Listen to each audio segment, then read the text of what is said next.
Dear Trump supporters, so Trump isn't misogynistic or sexist? What definition of misogynistic or sexist do you use?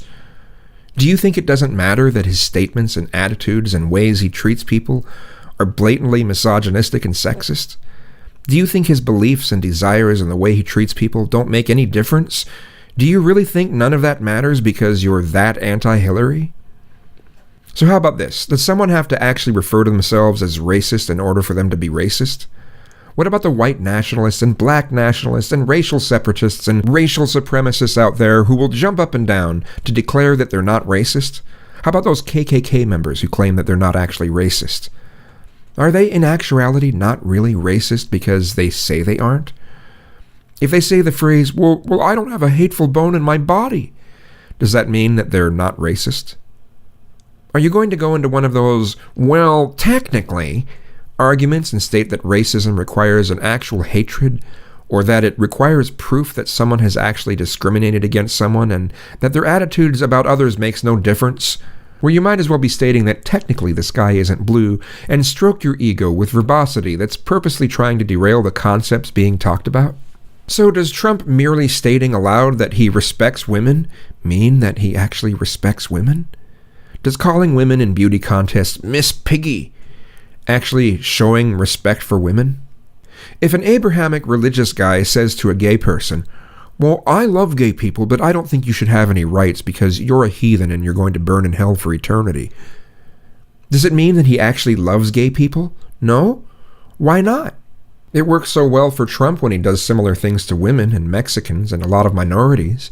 He can state aloud that he loves all these people, but then shows in his actions and words he says elsewhere that he obviously does not love those people. And you think that's okay. So why can't someone else claim that they love gay people while wishing misery onto them and in some cases wishing death onto them? I mean, they're not hurting the gay person by saying that, and they have no power to change the laws, so they're just words, right? And words have no power unless we give it to them. And the words someone chooses to say don't actually reflect who they are, because, saying horrible things on a repeated basis over decades is no actual reflection of how they feel about those things, but we should take them seriously when they state aloud that they're not racist or sexist or misogynistic, because at that point, words are important, and everyone is supposed to bathe in the wonders of those virtue signals. Because, it's Trump, and it's not Hillary. Bill Clinton, who was also a misogynistic slimeball, who made life harder for gay people than any other president, and yet he's, for some reason, praised by the gay community, he went through impeachment hearings over some sexual relations, but at least he didn't brag about it and call it locker room talk. But he went through impeachment trials over that, and yet Trump can make these horrible statements, call it locker room talk, and we're all supposed to just let it go? I don't think so. Have any of you ever known a gay man who says things like, well, no man is completely straight. I can get any man I want because I know what I'm doing? I've known quite a few. They usually get out of this phase, but not always. But how does it make you feel when you hear someone say that? Does it make you upset in any way? Does it make you uncomfortable? If it does, and you don't have a problem with Trump saying similar things about women, can you see the hypocrisy here? People will say that Trump's statements were pale in comparison to what is talked about in locker rooms elsewhere. Okay, and that's supposed to make it better somehow? Really?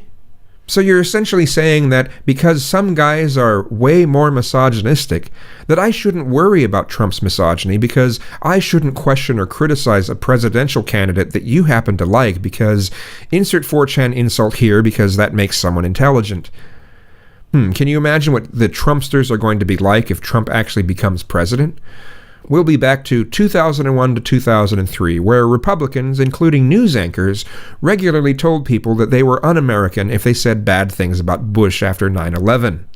Trump is like the young and stupid rich frat boy prankster, life of the party in rich circles at the college kind of guy who could feasibly rape someone and his rich friends would simply cover for him. Where I could stand in the middle of Fifth Avenue and shoot somebody and I wouldn't lose any voters, okay? It's like incredible.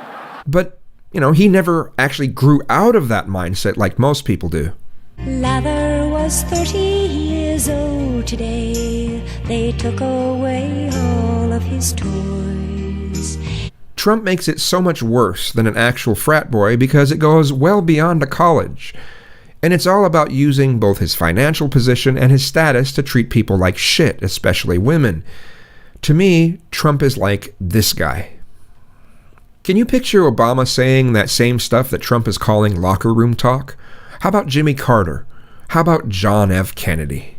Trump is a guy who we will never know who he actually is because, to draw a parallel, he's like a YouTuber with a really strong persona who always remains in the mask of that persona and always remains in character when in literally any public setting, even going to an ATM machine or something, if he's even willing to lower himself to doing that kind of thing himself anymore. This is a guy who is obsessed with being the center of attention. This is a guy who can try to sell you just about anything and give you a line of bullshit as to why he's doing things. He's like the Donald Rumsfeld of the business community, and we're somehow supposed to trust him? The President of the United States is the main figurehead for a country. The President is the spokesperson for the country. Do we want some spoiled, arrogant, rich, almost 70-year-old grumpy, rude frat boy being the spokesperson for this country and treating the rest of the world like we're in some cheesy black and white TV western? Do we want someone who thinks so highly of himself to be in the ultimate position of thinking highly of himself as president? So he can care even more about thinking even more highly of himself than taking care of actual issues in ways that can actually accomplish something positive? And will he just hire people to do that for him so he can feed us a line of bullshit as to what's actually going on, like a Donald Rumsfeld statement to the press? Do we want someone who appears to be trying to feebly imitate the hypermasculine values of Vladimir Putin? No matter if some of my conspiratorial, theoretical ideas about what could be coming are true or not, if Hillary is elected, she is simply going to continue a path of corruption that we've been on for a while. It's a continuation of the same shit that we can survive for at least the next 4 years. We can survive a Hillary presidency unless she takes us to war with Russia. As I said, this corruption is something that has been going on since well before I was born. Reagan is when the corruption started to go into overdrive. This is a path that we have been on, and I understand that sometimes we need to do something to shake us out of that pattern.